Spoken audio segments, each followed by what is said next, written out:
Welcome to Telugu popular network.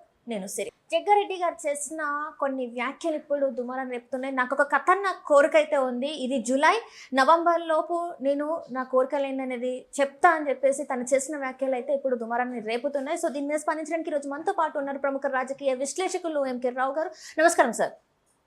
నమస్తే sir, ఇప్పుడు ఏదైతే జగ్గారెడ్డి గారు చేసిన వ్యాఖ్యలు దుమారాన్ని రేపుతున్నాయి అంటే సీఎం రేస్లో నేనైతే లేను, ఉత్తమ్ కుమార్ రెడ్డి ఉన్నాడు.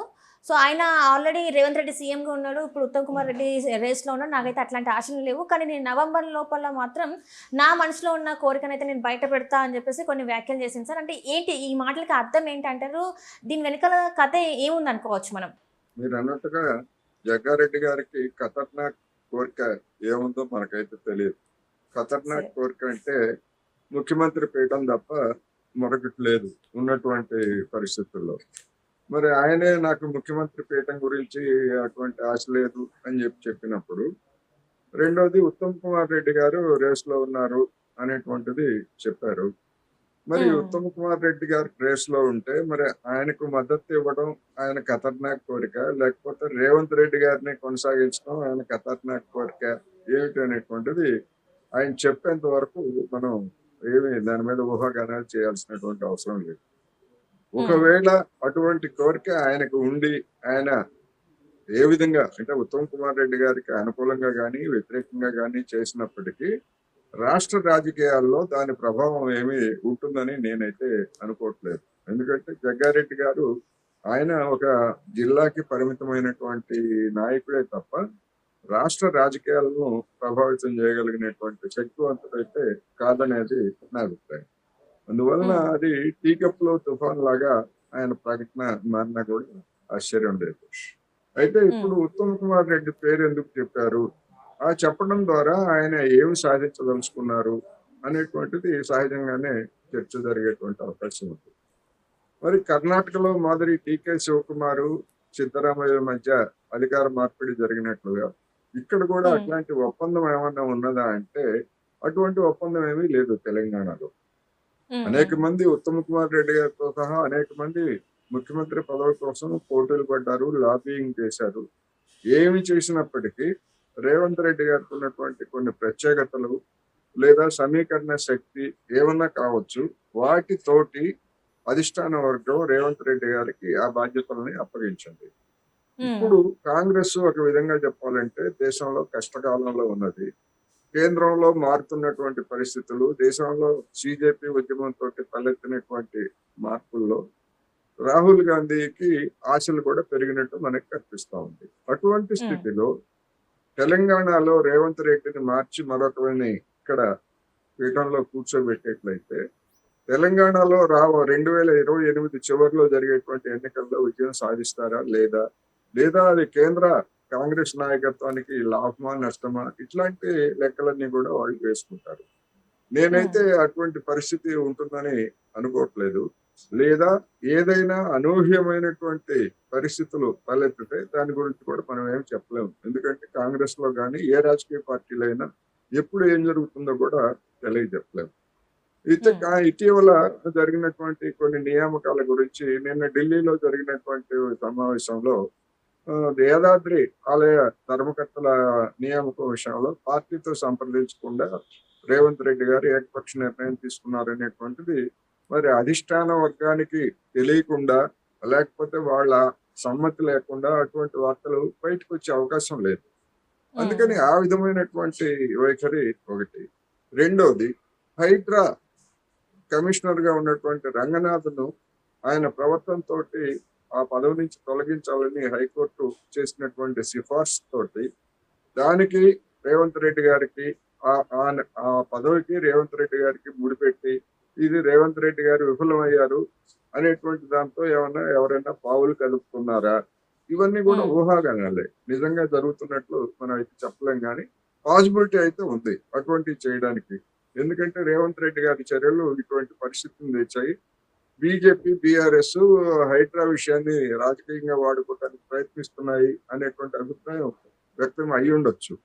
ఏమైనప్పటికీ ఎన్నికలకు ముందు ఆ విధమైనటువంటి పరిణామాలు జరిగితే అది కాంగ్రెస్ కి నష్టదాయకం. ఎన్నికలు అంటే కేవలం అసెంబ్లీ ఎన్నికలనే మనం అనుకోకర్లా.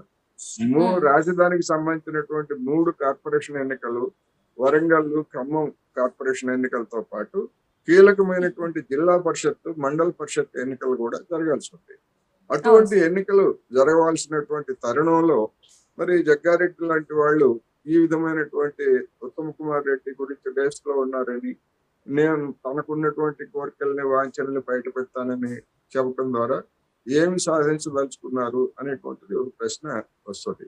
అందుకని దీని ఉమ్. యొక్క స్పందనలు ఏ విధంగా ఉంటాయనేటువంటిది మనం రేపు ఎల్లుండిలో తెలుస్తుంది మనకి. ఈ అంటే ఇప్పుడు నేపథ్యంలో చూసినప్పుడు సార్, మార్పు ఏదైనా జరిగితే మాత్రం అది కాంగ్రెస్ కి నష్టదాయకం అని మాత్రం నేను చెప్పగలను. అంటే ఇప్పుడున్న పరిస్థితులలో ఇక్కడ రాష్ట్రంలో ముఖ్యంగా చూసుకున్నట్టయితే నల్గొండ జిల్లాలో ఏవైతే జరుగుతున్నాయో అంటే కోమటిరెడ్డి బ్రదర్స్ ఇష్యూ కావచ్చు, లేకపోతే చామల కిరణ్ కుమార్ రెడ్డి ఇంకా మందల శామ్యూల్ ఇష్యూ కావచ్చు, దీనివల్ల చాలా వరకు ఇష్యూస్ జరుగుతున్నాయి. సో పార్టీలో చాలా వరకు ఇది సీనియర్ కాంగ్రెస్ నేతలు ఇంకా రేవంత్ రెడ్డి కాంగ్రెస్ నేతల మధ్యన అసలు పడట్లేదు అని చెప్పేసి చాలా రోజుల నుంచి మనం వింటూనే ఉన్నాం. సో వీటన్నిటికీ ఒక చెక్ పెట్టే ఆన్సర్ ఏమైనా చెప్పే అవకాశం ఉందంటారా? మరి జగ్గారెడ్డి గారు ఒక ఖతర్నాక్ ఒక కోరిక అనేది ఇట్లాంటిది ఏమన్నా జరిగే అవకాశం ఉందంటారా మరి? ఎమ్మెల్యేలు తమ నియోజకవర్గాలు తమ సామంత రాజ్యాలని భావిస్తున్నారు. ఉమ్, ఎంపీలు తమ నియోజకవర్గాలు తమ సామంత రాజ్యాలని భావిస్తున్నారు. ఉమ్, మంత్రులు ఆయా జిల్లాలు తాము చెప్పినట్టు నడవాలని భావిస్తున్నారు అనేది అందరికీ తెలిసినటువంటి బహిరంగ రహస్యం. అక్కడే ఉమ్, పంచాయతీలు వస్తున్నాయి. ఎవరైనా ఉమ్, ఒకరి సొంత రాజ్యం అనుకున్న దానిలో మరొకరు వేలు పెట్టేట్లయితే అది ఏ విధమైనటువంటి పరిణామాలకు దారితీస్తుందో మనం చూసాం. గతంలో ఉమ్, Konda Surekha, rest of the Warangal Congress నాయకులు, అదేవిధంగా ఇటీవల కాలంలో కొండా సురేఖ, అదేవిధంగా మన కడియం శ్రీహరి, కడియం శ్రీహరి. ఇవన్నీ కూడా ఇవన్నీ కూడా చూసినప్పుడు తుంగతుర్తిలో అదే విధమైనటువంటి పరిస్థితి ఏమన్నా తలెత్తిందా? మందుల సామ్యాల్ గారు ఆయన ఓపెన్ గానే తన యొక్క అసంతృప్తిని ఆయన వెల్లడించారు. దాని మీద రాజగోపాల్ రెడ్డి గారు కూడా అసలు సామ్యాల్ని నేనే ఇప్పించాను, నేనే ఎమ్మెల్యే చేశాను, నాకు వ్యతిరేకంగా ఇట్లా చేస్తాడా అని ఆయన కూడా చేశారు. ఇవి ఆయా నియోజకవర్గాల్లో నివురు కప్పిన నిప్పులో ఉన్నటువంటి సమస్యలు ఇది. ప్రతి నియోజకవర్గంలో ఇలాంటి పంచాయతీలు ఉన్నాయి. అయితే ఇటువంటి వాటి పట్ల అధిష్టాన వర్గం ఏ విధమైనటువంటి క్రమశిక్షణ చర్యలు తీసుకుంటుంది అనేటువంటి దాన్ని కూడా ఎదురు చూస్తున్నారు అనేక మంది. ఖమ్మంపల్లి సత్యనారాయణ అనేటువంటి ఎమ్మెల్యే కూడా ఒక మందుల సామ్యాలే కాదు, దళిత ఎమ్మెల్యేల పట్ల లేదా గిరిజన ఎమ్మెల్యేల పట్ల పెత్తందారులుగా ఉన్నటువంటి వాళ్ళు ఇదే విధంగా వ్యవహరిస్తున్నారు. అక్కడ ఆ నియోజకవర్గాల్లో వాళ్ళ హవా చల్లనివ్వడం లేదనేటువంటి విమర్శలు కూడా ఖమ్మంపల్లి సత్యనారాయణ గారు చేశారు. అందువలన ఇది మొత్తం రాష్ట్ర వ్యాప్తంగా ఉన్నటువంటి ఒక సమస్యగానే మనకి కనిపిస్తుంది. ఇటువంటి అంటే ఎన్నికలు రాబోతున్నటువంటి తరుణంలో నేను చెప్పినటువంటి స్థానిక సంస్థల ఎన్నికలు, ఆ తర్వాత వచ్చేటువంటి అసెంబ్లీ ఎన్నికలు రాబోతున్నటువంటి తరుణంలో ఈ విధమైనటువంటి అసంతృప్తులు తలెత్తడానికి కారణం ఏంటంటే 2 మంత్రి పదవుల్ని భర్తీ చేయకపోవడం, అదేవిధంగా నామినేటెడ్ పోస్టులని భర్తీ చేయకుండా కొన్ని పోస్టులు మాత్రమే భర్తీ చేసి అనేక పోస్టుల్ని ఖాళీగా ఉంచడం అనేటువంటిది కూడా దిగువ స్థాయిలో అసంతృప్తికి కారణం అవుతా ఉన్నది. ఆ అసంతృప్తి ఇలాంటి పంచాయతీల రూపంలో వెల్లడవుతా ఉంది. మరి దీన్ని మొగ్గలోనే తుంచివేయకపోయేట్లయితే అధిష్టాన వర్గం జోక్యం చేసుకొని రాబోయేటువంటి రోజుల్లో మొత్తం ప్రతి చోట ఇలాంటి పంచాయతీలు తలెత్తితే అదొక పెద్ద న్యూసెన్స్ గా కూడా మారుతుంది. ప్రతిపక్ష బీజేపీ, బీఆర్ఎస్ కి ఆయుధాలుగా కూడా మారుతాయని చెప్పుకోవచ్చు. అంటే ఇక్కడ హైడ్రా ఏదైతే హైకోర్టు ఇచ్చిన తీర్పు ఏదైతే ఉందో రంగనాథ్ గారిని తీసేయండి, విధుల నుంచి వెళ్ళి నిష్క్రమించాలి అని చెప్పేసి ఏదైతే మాట్లాడిందో, ఎందుకంటే ఇది రేవంత్ రెడ్డి గారు చాలా ప్రతిష్టాత్మకంగా తీసుకున్న హైడ్రా దీన్ని ఇప్పుడు మరి హైకోర్టు అయితే వద్దని చెప్తుంది. అంటే ఆ ప్లేస్ని వేరే ఒక ఐజీ స్థాయి వ్యక్తితోని రిప్లేస్ చేయమని అడిగింది. కానీ ముఖ్యమంత్రి గారు ఇంకా రంగనాథ్ గారు మేము మాకు చట్టం మీద గౌరవం ఉంది, మేము చట్ట పరిధిలోని ఇవన్నీ చేస్తున్నాము, అసలు ఇట్లా ఎట్లాంటిది లేదు, అంటే జడ్జిలనే తప్పుతో పట్టిస్తున్నారు చాలా మంది వేరే వై చూపెట్టి అని చెప్పేసి మాట్లాడుతున్నారు సార్. సో దీనివల్ల ఏమన్నా జరిగే అవకాశం ఉందంటారా? ఎందుకంటే చాలా వ్యతిరేకత కూడుకొని ఉంది. కోర్టు కూడా చాలా ముట్టికలు అనేక సార్లు వేసింది. 63 ధిక్కరణ చేశారు, 63 సార్లు ధిక్కరణ చేశారు రంగనాథ్ గారు. ఈ ఇష్యూ మీద ఏమన్నా జరిగే అవకాశం ఉందంటారా సార్? ఇప్పుడు కేంద్ర ప్రభుత్వం కూడా కోర్టు ధిక్కరణకు పాల్పడినటువంటి ఉదంతాలు ఉన్నాయి గడిచినటువంటి 12 సంవత్సరాల్లో. అయితే కేంద్ర ప్రభుత్వం తెగేదాకా సాగలేదు. తన వైఖరులను సమర్థించుకొని కోర్టు ఉత్తర్వులను అమలు జరపడంతో సుప్రీంకోర్టు ఇట్లాంటి హైకోర్టు మాదిరి ఎట్లాంటి కామెంట్స్ కానీ అవి చేయలేదు. కానీ తెలంగాణ విషయానికి వస్తే రేవంత్ రెడ్డి గారు చెప్పినట్టు గతంలో పనిచేసినటువంటి సోమేష్ కుమార్ మీద కొన్ని వందల కోర్టు ధిక్కరణ కేసులు ఉన్నాయి. అప్పుడు మరి హైకోర్టు ఈ విధమైనటువంటి వ్యాఖ్యలు ఎందుకు చేయలేదు అనేటువంటి ప్రశ్న కూడా అంటే పరోక్షంగా ఆయన లేవనెత్తారు. ఇంత సూటిగా అడగలేదు. అవన్నీ చూసినప్పుడు ఇక్కడ రాబోయేటువంటి రోజుల్లో ఒక అధికారిని నియమించాలా లేదా లేకపోతే తొలగించాలా లేదా అనేటువంటి అధికారం న్యాయ వ్యవస్థకు ఉన్నదా అనేటువంటి ఒక రాజ్యాంగబద్ధమైనటువంటి ఇష్యూ తలెత్తేటువంటి అవకాశం ఉంది. అందుకని ముఖ్యమంత్రి గారి మాటల్లో అది ధ్వనించింది. ప్రభుత్వంగా అది మా హక్కు, ఎవరిని నియమించాలి ఎవరిని తొలగించకూడదు, న్యాయ వ్యవస్థలకు ప్రశ్నించే ఆదేశించేటువంటి హక్కు ఎక్కడ ఉన్నది అనేటువంటిది ఆయన చెప్పారు. అందుకని రాబోయే రోజుల్లో ఎవరైనా దీని మీద మళ్ళా అదే హైకోర్టు మేము ఇచ్చినటువంటి ఆదేశాన్ని లేదా మేము ఇచ్చినటువంటి సూచనని మీరు ఎందుకు పాటించలేదు అని కనుక ప్రభుత్వాన్ని ప్రశ్నించినా, లేకపోతే హైకోర్టు ఇచ్చినటువంటి దాని మీద రివ్యూ పిటిషన్ అంటే మళ్ళా అప్పీల్ చేస్తామని చెప్పేసి రాష్ట్ర ప్రభుత్వం చెప్తున్నది కనుక అప్పుడు కానీ మళ్ళా వివాదం తలెత్తితే ఎవరు ఆదేశాలని ఎవరు పాటించాలి అనేటువంటి విషయం సుప్రీంకోర్టు దాకా వెళ్ళినా కానీ ఆశ్చర్యం లేదు. ఎందుకంటే గతంలో చూసాం మనం ఆంధ్రప్రదేశ్ లో ఎన్నికల కమిషన్ విధుల్లో ఉండగా ఎన్నికల కమిషన్ సుప్రీమా లేకపోతే ముఖ్యమంత్రి సుప్రీమా అనేటువంటి అంశం సుప్రీంకోర్టు దాకా వెళ్ళింది.